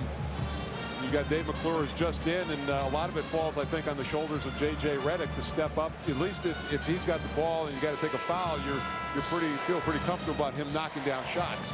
Well, you talk about Duke being in these championship games, and we have already documented how many they've been in. Last 15 points for the Blue Devils have come from the free throw line. Yeah, and it's, again, a function of you've got combinations that haven't been out on the floor a lot, and the offense doesn't run as smoothly with Ewing out of the ball game. Well, it got off to a slow start. It has been sloppy at times, and you saw how many fouls we've had in the ball game. But with 1:23 to play, the 52nd annual ACC tournament championship game is a 2-point game, and Florida now is a final, having upset Kentucky. It takes away Kentucky's chances of the #1 seed in the NCAA tournament. I still think Carolina will wait to the #1 seed. Here's Redick against Bynum for 3. Ball still alive. Last touch by Duke. That was interesting. J.J. Redick trying to elevate his team. That was a quick 3 in the shot clock. Now Georgia Tech has a chance to tie or take the lead.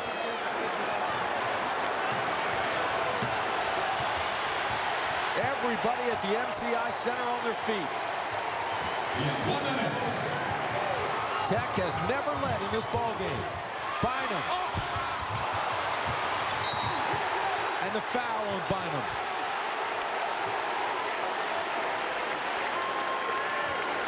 Bynum just sick with him, so he had a terrific look at the basket. Shelden Williams left him. He was trying to string him out and coming over that 2-man game. That's about as good a jump shot as you're going to see in the half court against Duke.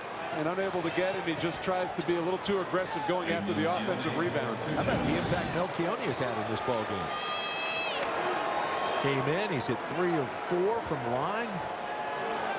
Keep in mind, Duke's biggest lead was 13 points. Here they are now under a minute to play, and it's just a 2-point game.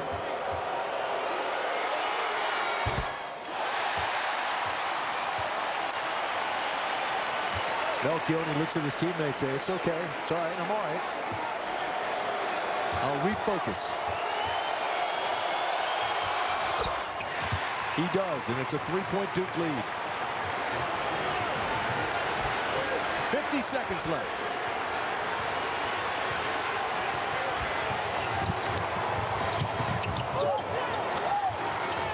Morrow left alone beyond the arc.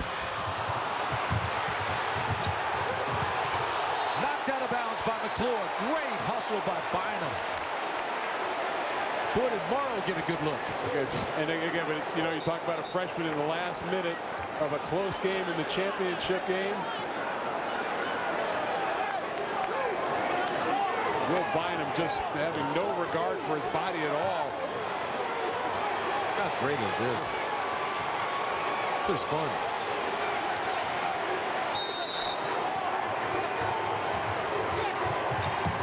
Trying to get it in, they do to Smith. Back to Bynum. Off balance. Great putback. Anthony Morrow. Morrow just stayed with it and had the jump hook. 24 seconds left. Shot clock is off. 1-point game.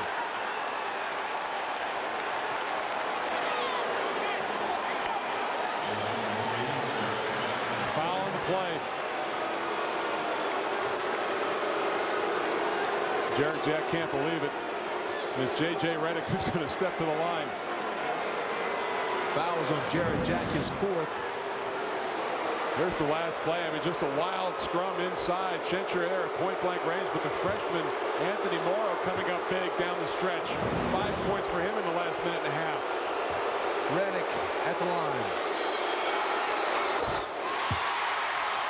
2-point lead for Duke.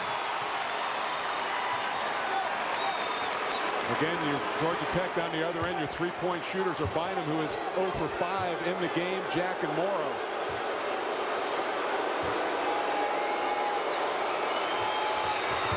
Still a one-possession game. Georgia Tech has to think 3.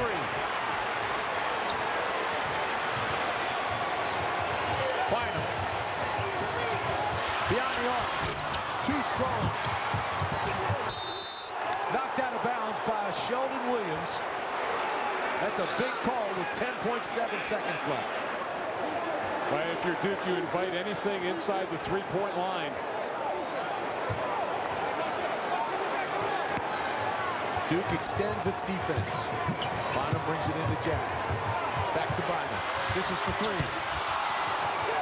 5 seconds left. Duke's going to win it again. 4.1 left, and the Blue Devils are going to the line. Wow, let's not put this one in the barn yet. David McClure, we talked about it. He got whacked in the face too. He's only taken 9 free throw attempts this year. But Will Bynum has had a couple of good looks down the stretch and has just not been able to knock anything down. Duke really conscious of trying to look at J.J. Redick playing behind Jarrett Jack in that and just not able to get it to go.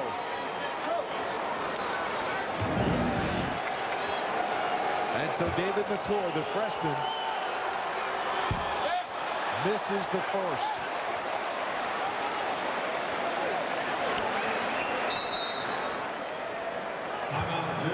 And Duke takes a short timeout. So both sides now out of timeouts. They're in the double bonus. Possession error to Georgia Tech.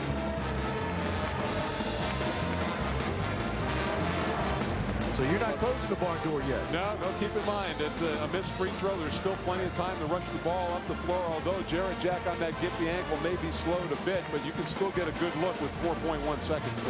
4.1 seconds, you can actually dribble up down to the top of the key to get that 3. No question about it. All right, so you think strategy here. If he scores this, what do you do? Yeah, you close the door. It's 4-point advantage at that point. I think it's pretty much over. Then you just don't foul anybody. Stay away from people out on the perimeter. But a similar situation to last weekend with Chris Paul and his rush up the floor against NC State. About the same number of seconds up on the clock. I know you can cut the tension in this building.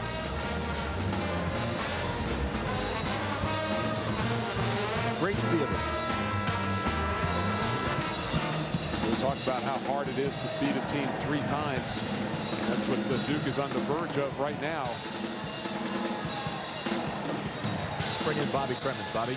Mike, have you ever seen Mike Krzyzewski foul with a 3-point lead? Should they miss here? Will he foul? That's a play that I like, Bobby. I think it's a smart thing to do. Okay. What they're doing is, I think with Georgia Tech, they're trying to get guys up the floor and bind them in Morrow so they don't have to dribble the ball all the way up the floor. Okay. So let's put the spotlight right back on the freshman David McClure for Duke, who's at the line. Knocks this down, and all the speculation becomes moot. Moot point.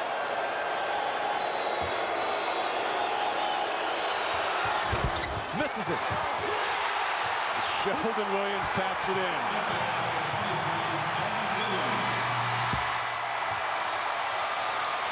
(69-64) Duke.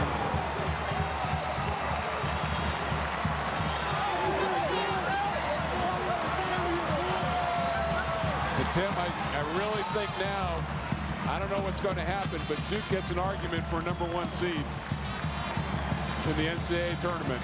I know it'll be an interesting selection show this afternoon. Yeah, I think that puts a lot of pressure on the selection committee out in Kansas City.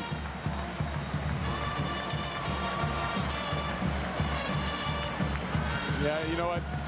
You get so concerned with the play going up the floor that you've got to block out. This is just brute strength on the part of Shelden Williams. And what helps, too, is the nice soft miss by McClure just stayed right in front of the rim. That's Duke's only field goal in the last 11.5 minutes of the game. But the Blue Devils were tenacious. They got their points at the free throw line. They hung on defensively and won the ACC title. We'll be back.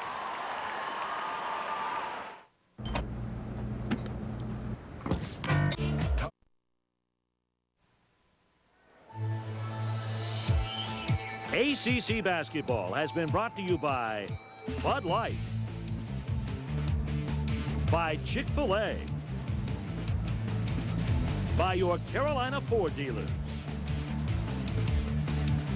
by Food Lion, by Geico, by Pepsi,